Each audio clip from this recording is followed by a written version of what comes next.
சொல்ல மாட்டேன். அன்பான சொந்த பந்தங்களே, எப்படி இருக்கிறீங்க? நல்லா இருக்கிறீங்களா? கடவுள் உங்களை நல்லா தான் வச்சிருப்பாரு. நான் நம்புறேன். நீங்க நம்புறீங்களா? நம்பி நிலையிலையா? உங்க முன்னாடி கடவுள் என்ன நல்லா வச்சிருக்கும், உங்களை நல்லா வைக்காம இருப்பாரா? உங்ககிட்ட டெய்லி நான் பேசணும் இல்லையா?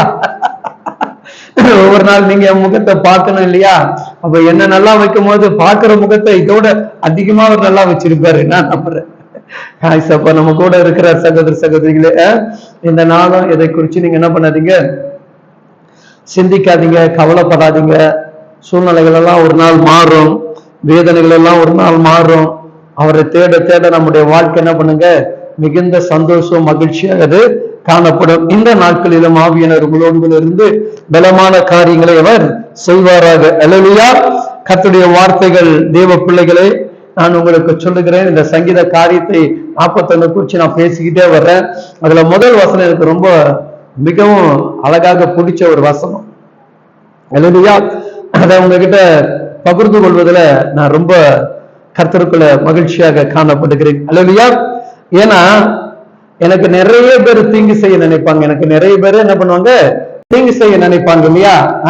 என்னன்னா நம்ம கூடயே பழகிட்டு இருப்பாங்க, நல்லா பேசுவாங்க, பாசமா இருப்பாங்க, நேசமா இருப்பாங்க, நமக்காக என்ன வேணாலும் செய்ய அவங்க என்ன பண்ணுவாங்க, ஆயத்தமா இருப்பாங்க. இப்படிலாம் அவங்க இருக்கும்போது நம்ம என்ன பண்றாங்க, நிறைய காரியங்களை அவங்களோட கூட பகிர்ந்து பேசுறோம். நல்லதுனாலும் கெட்டதுனாலும் சரி, இவங்க நமக்கு நம்பிக்கையான பாத்திரம் அப்படி நம்ம நினைக்கிறோம் இல்லையா? அப்படிதானே? சில நட்பு கிட்ட கூட நம்ம என்ன பண்றாங்க, நிறைய பேசுறோம், நம்புறோம் அவங்க நமக்கு நம்பிக்கையாக இருப்பாங்கன்ட்டு. அவங்க நமக்காக எந்த ஒரு துரோகம் செய்ய மாட்டோம் நம்ம நினைக்கிறோம் இல்லையா? அப்படிதான் நினைச்சு நம்ம பழகும் போது அவங்களாவே நமக்கு என்ன ஆகுதுங்க, பெரிய பிரச்சனை ஆகுது. நம்ம சொன்ன வார்த்தைகளை வெளியே சொல்லி என்ன பண்றாங்க, ஒருத்தருக்கு ஒருத்தர் கலகம் மூட்டி, ஒருத்தர் சண்டைகளை உருவாக்கி ரொம்ப கேவலமான ஒரு பொழப்பை போல என்ன பண்றாங்க. இன்னைக்கு இந்த மாதிரி ஆயிடுச்சு. கிறிஸ்துவ பிள்ளைகள் வாழ்க்கையில அப்படி ஆயிடுச்சு. நன்மைகளை பெற்றதும், அவங்க இடத்துல இருந்து பழகுனதும், அவங்க கூட இருந்து பயணிச்சதும், அவங்க கூட போயிட்டு வந்ததும், அவங்களோட நம்ம என்னென்னலாம் பண்ணலாம் அதெல்லாம் ஒரு செகண்ட்ல மறந்துட்டு அவ்வளவு வன்மம் குரோதம் அப்படிப்பட்ட ஒரு இதா இருந்தது. நம்ம என்ன பண்றாங்க, கிறிஸ்துவ பத்தி பேசுறோம், கிறிஸ்துவ படிக்கிறோம், இப்படிலாம் நல்லா நிறைய காரியங்கள் இருக்குது. அப்படி நம்ம பேசுறதெல்லாம் அவங்களுக்கு ஏற்கனவே ஆகாதவர்களா இருக்கும்போது நல்லா அவங்கள பத்தி சொல்லும் போது நம்ம கேட்டிருக்கிறாங்க. திடீர்னு அவங்க உறவு வச்சுதான் வச்சுங்க, நம்மளை பத்தி என்ன பண்றாங்க, பேசுறாங்க இல்லையா? அப்ப அந்த நாட்களில அப்படிப்பட்ட சூழ்நிலையில எனக்கு இதெல்லாம் தீங்காக நடந்து கொண்டிருக்கிறது, இவங்களை நம்பினால இவ்வளவு பெரிய தீங்கையும் வேதனைகளை அனுபவிச்சுட்டு இருக்கேன்னு சொல்லிக்கிட்டு நீங்க இருந்து கொண்டிருப்பீர்கள் சொன்னா, இன்னைக்கு உங்களுக்கு எனக்கு தான் ஏசப்பா பேசுறாரு. எனக்கு ரொம்ப இந்த வார்த்தையை பேசினார், அதனால்தான் உங்களோடு கூட பேசுகிறேன். அங்க பாருங்க, 41:1 வசனம் சொல்லுகிறது, சிறுமை பெற்றவன் மேல் சிந்தை உள்ளவன் பாக்கியவான், தீங்கு நாளில் கர்த்தர் எபினேசரை விடுவிப்பார். பாருங்க, தீங்கு நாளிலே கர்த்தர் எபினேசரை விடுவிப்பார். உங்களை விடுவிப்பார் இல்லையா? தீங்கு நமக்கு வரும்போது அவர் அழகா சொல்ல, தீங்கு வருவதன் போது அவர் கூடார மறைவுல மறைத்து வைத்து காப்பாற்றுகிறவர். யார் கூடாரத்துல? நம்முடைய அன்பு தகப்படைய கூடாரத்துல மறைவுக்குள்ள வச்சு நம்மள என்ன பண்றாரு, அழகாக காப்பாற்றுகிறார்.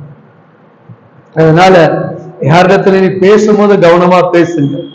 என்னதான் உயிர் கொடுத்து பழகினா கூட பக்கத்துல அக்கத்துல இருக்கக்கூடிய நண்பர்களை, பேசின நண்பர்களை குறித்து தயவு செய்து நீங்க என்ன பண்ணாதீங்க, வாய் திறக்காதீங்க.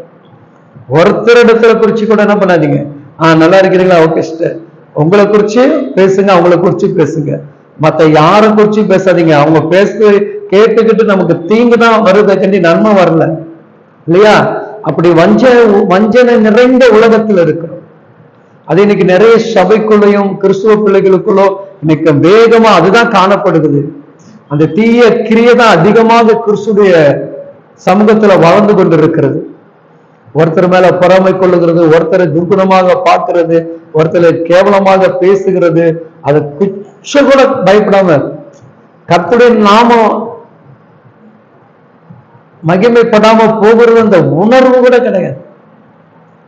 ஐயோ ஆவியானவர் நம்ம துக்கப்படுத்துகிறேன் அந்த ஒரு இது கூட கிடையாது. ஆனா ஆவில நிரம்புறம் ஜெபிக்க ஆரம்பிக்கிறோம் இல்லையா? யார் தவறு செய்தால் கர்த்தர் தண்டிப்பவர், விடமாட்டார். அவர் நீதி உள்ளவர். அதனால் நீங்க யாரும் என்ன பண்ணாதீங்க, முந்தி நியாய தீர்ப்பு எழுதிடாதீங்க. சரிங்களா? அதனால இந்த விஷயத்துல கவனமா இருங்க. குடும்ப உறவு கிட்ட பிள்ளைங்கிட்ட கூட பேசும்போது ஒருத்தரை குறித்து பேசாதீங்க. அந்த பிள்ளைகளுக்கு அவர்களை பார்க்கும்போது தீங்கான எண்ணத்தோடு பார்க்க ஆரம்பிச்சிருவாங்க. அதுக்கு நல்ல பழக்கம் இல்லை கிறிஸ்துவ பிள்ளைகளுக்கு. சரிங்களா? அப்படிதான் சொல்லி சொல்லி மாமனார் மாமியார் நாத்தனார் உறவுகள்லாம் இன்னைக்கு கைவிட்டு நடுத்தரில் நிக்கிறோமா நம்ம நிக்கிறோம் இல்லையா?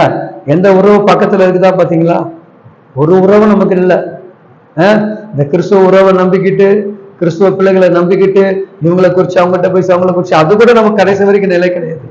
ஏசாப்போட அன்பை தவிர என்னைக்கும் நிலை கிடையாது. அதனால ஒவ்வொருவரும் பேசும்போது மிகுந்த கவனத்தோடு பேசுங்க. உங்க அப்பா நாமம் வீதியில வழங்கிடாதீங்க. நீங்க பேசுகிற ஒவ்வொரு வார்த்தைக்கும் ஒரு காலத்துல பதில் சொல்ல வேண்டும். அதனால மிகுந்த கவனத்தோடு பேசுங்க. நீ அவன் கெட்டவனாக இருந்தாலும் கெட்டவனை குறிச்சு நீ அவதூறாக பேசிட்டு இருக்காத. அதை கர்த்தர் பார்த்துக் கொள்வார். சரிங்களா? நீங்களாக இருங்க. கிறிஸ்துடைய அன்பை உங்களுக்குள்ள வெளிப்படுத்துங்க. இதுல இருந்து நீங்க கவனமாக இருங்க.